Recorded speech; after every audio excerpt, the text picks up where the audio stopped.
flathead screwdriver, a pair of needle nose pliers, and one P.I.C Mech tube. The first thing that we're going to do is we're going to remove the cover of the P.I.C Mech by pulling out around the stops on the other side and rotating the cover forward until it's fully removed. You can set this off to the side.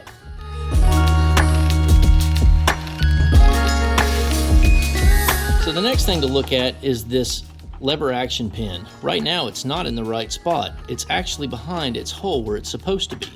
So we're going to rotate this forward and remove that pin until we can get it pushed down where it belongs.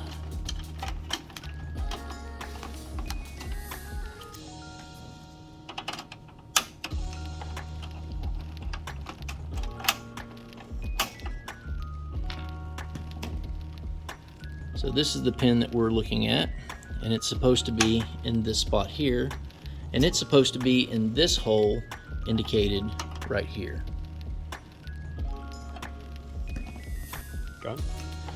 We're now going to take this pin, we're going to slide it back into this part on the lever arm.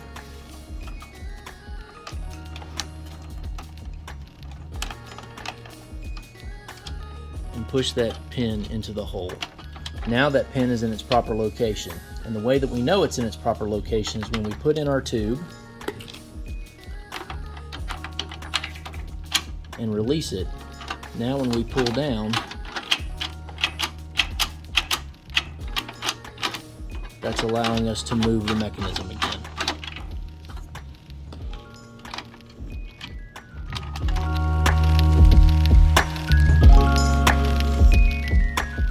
Next, we'll put your cover back. So your cover will go over the handle first. You'll open the bottom and you'll seat the front corners first, making sure that the cover is open so that it seats over the tabs on the bottom first and then seats in the top. Once everything's snapped together, you should be back in business. Take your tube, insert your tube into the mechanism and pull down to make sure that you are getting complete dispensing.